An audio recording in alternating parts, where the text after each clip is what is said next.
start recording a conversation now. All right. Now that we're speaking here with, what do you want me to refer to you as, Peter or Mr. Italia or Dr. Italia, or what do you prefer to be? Well, under the present circumstances, Dr. Italia.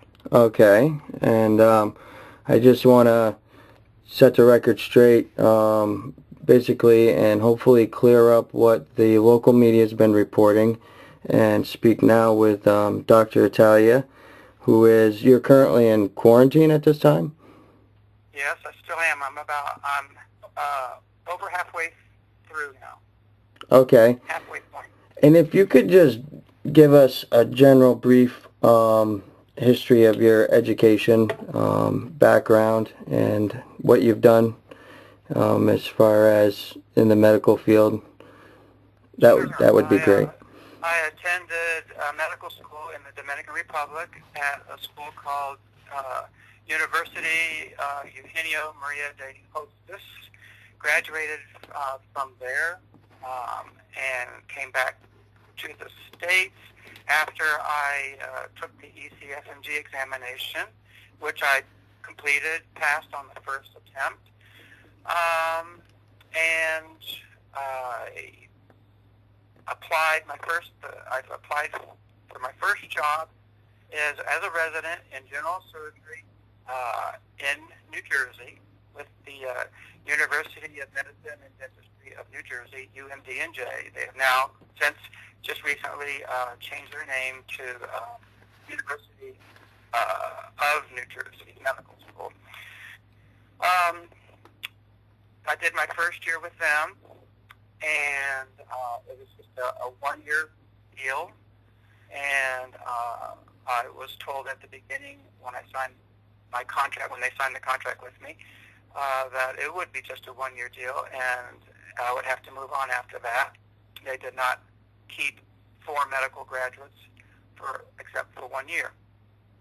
So I agreed to that. At least I figured I'd get my foot in the door, and my next opportunity, then I would land full and get into the full program and be able to stay for the 5 full years that it takes to do general surgery. So my next job was in Florida, Mount Sinai Medical Center. Also worked through Mount Sinai at the Jackson Memorial, and did my second year of general surgery as a resident there. So finished that. Just to interrupt you real quick for a minute. So you've had a lot of experience. You've worked with patients and hundreds. And you're a legitimate doctor, but you've never claimed to be licensed in the state of Vermont. Is that correct? That is correct. Okay. I've only been licensed as a training licenses in the 3 states that where I train, which would be New Jersey, Florida, and Pennsylvania. Did you attend college here in Vermont also and educate yourself further? Before medical school, yes, I attended Champlain College, graduated summa cum laude, 4.0, double majored in accounting and computer science. Okay, I'm sorry, I didn't understand that you did that before you went to medical school. All right, so you are it's very, very safe to say you're a very educated man, and you clearly are not the crackpot that the local media has tried to portray you to be. Not at all. And in addition to that, you have also written some books. Is that true? I've written 2 books. I've written the first book I wrote was originally called Supernatural Medicine. When I went back and reworked it, I republished it under a different name called Quantum Medicine, with a subtitle saying, true stories involving the use of time travel in the treatment and prevention of death and disease and death. And I published another book. It's actually a manuscript, just called Standard Slope Integration as opposed to Numerical Integration. It's a mathematical treatise, and it deals with calculus and a new way that I found that's entirely new to do some calculus. Well, that's it. You sound to be very educated by my standards. Now I want to ask you a few questions about the case in hand of your trip to Africa. Why is it exactly did you go out to Africa? What were your intentions while you were out there? Well, what spurred me to go to West Africa was the fact that the Ebola epidemic was getting out of control, out of hand. The CDC here in the United States and the World Health Organization, the WHO, were telling people things that just weren't the truth. They were making things up as they were going, and I said to myself, I'm going to go to West Africa to investigate the size and scope of the Ebola epidemic and to report it back to the major news media in the process while I was doing it, in the hopes that I could enlighten people as to exactly what the situation was, where the problems, if any, lay, and to suggest, from my observation, make suggestions as to what I felt could be done to help improve the situation in West Africa and to improve the safety of everybody outside of West Africa. Now, while you were over there, did you learn anything that you wanted to report back to the media, or did you make an attempt to report anything back to the media? I did. I made two lengthy reports back to the news media, BBC, CNN, France 24, and then the major networks here in the United States.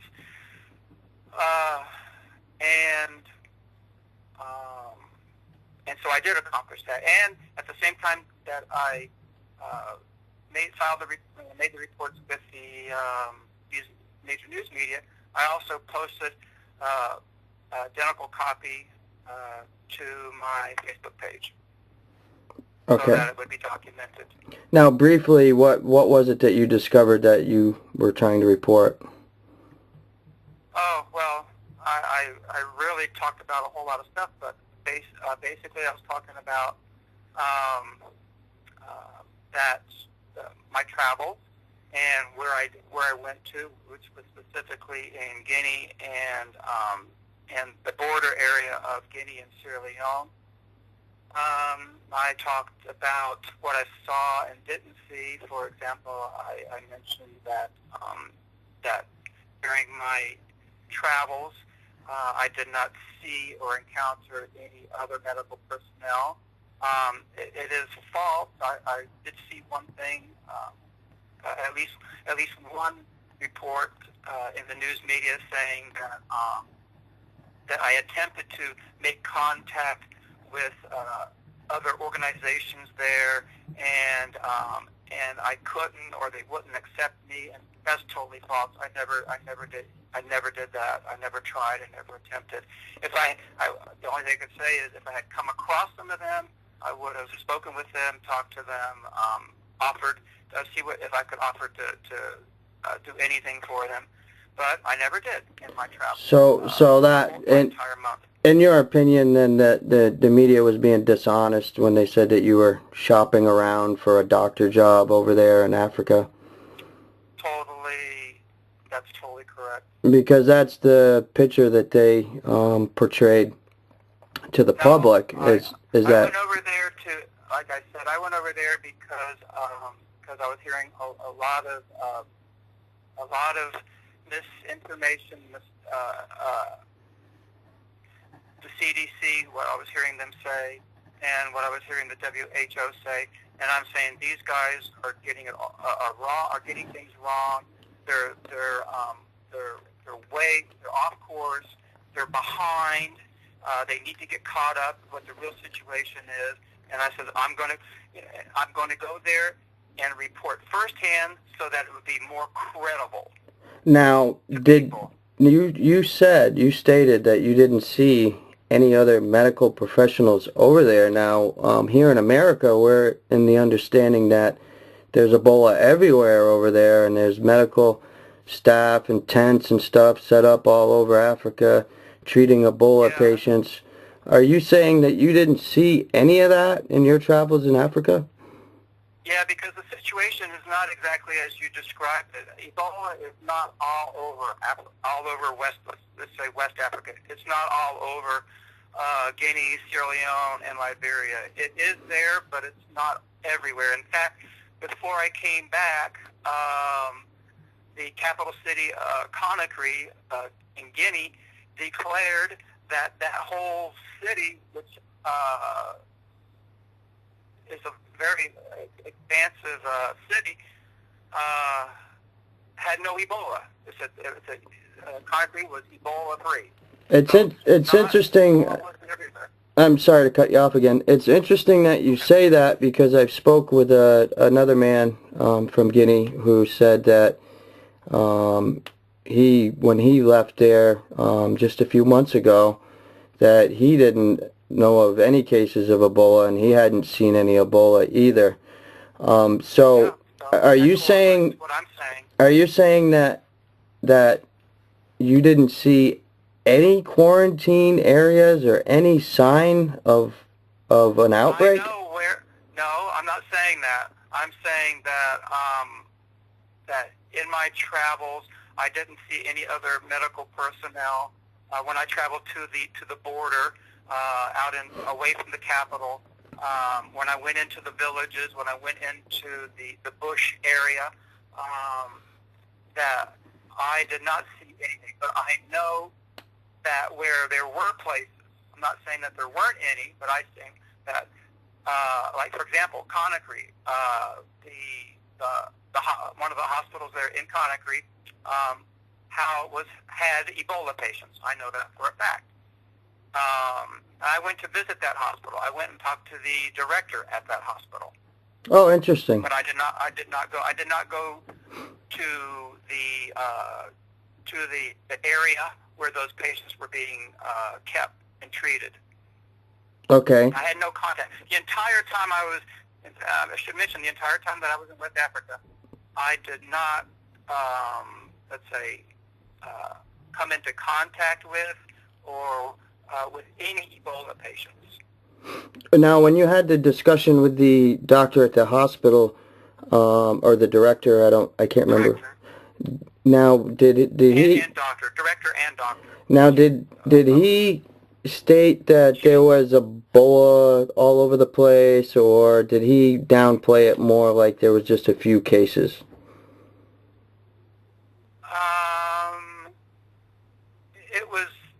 It was really never. We never addressed, how widespread it was. All we did was talk about that I was interested in what was going on there, and interested in finding out more. And the director referred me to the national coordinator for Ebola in the country Guinea. Okay. So I guess where I'm leading to is, the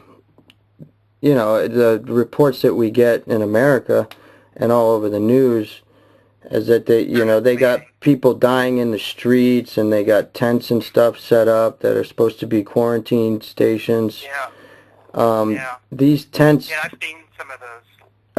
Are these a real thing? I mean, is there anything that you saw out there? No, I didn't see any while I was there, but I've seen them shown on TV news where they've set up the quarantine hospitals, and supposedly inside and you see a few people walking around in the suits, and back there somewhere is a hospital ward full of Ebola patients who were dying. I didn't see any of that.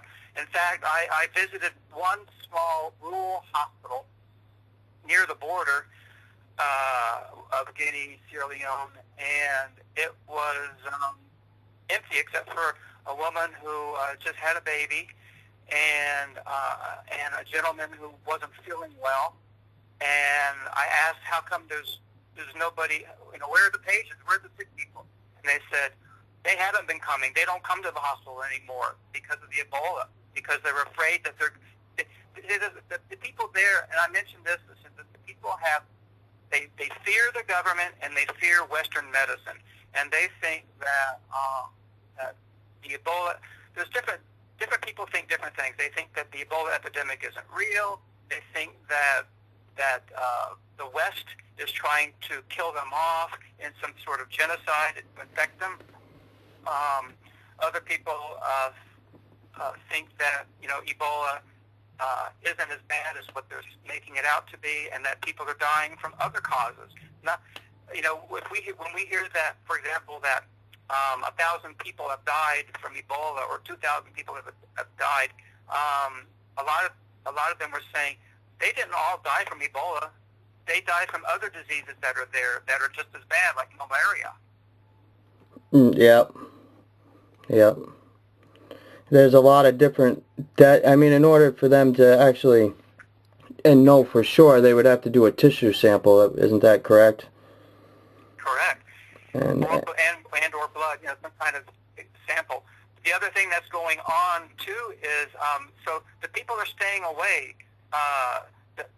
The people that they show in the hospitals, there are. In fact, I'll tell you something else. I was talking to in the area in Conakry where I was staying. I talked to a taxi driver who said that he went for 10 days with a journalist, and they traveled around. They crossed the border into Sierra Leone, and they traveled around, and they saw a lot of people who were sick and dying or dead out in the not in the cities where we're seeing the TV cameras, but out in the country, out in the rural areas. More like a jungle area, you mean? Kind of like in a jungle area? Yeah, out where they live, out in their neighborhoods, their homes, where the people live. And I asked about that when I was going through doing my investigation. When I went into a village, I would ask. I said, "Are there any sick people here?" And what I was told is that the sick people were not necessarily going to the hospital. That what was happening is that if they were sick, they were being shut in. First of all, if they were too sick, they couldn't get out of bed and do much anyway.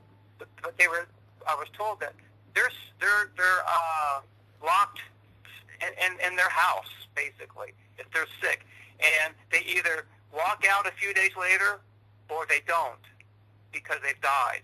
And then the people go in and get them, take them out, and bury them. And if the person happened to have Ebola, then those people become contaminated. And so the whole point is what I was saying about that I did not see any other healthcare workers during my travels was that, and I'm talking about out in the rural areas, that was a concern to me because that is where they need to be. They need to be canvassing the entire country. They need to be going to these villages. They need to be seeking out the people who are sick.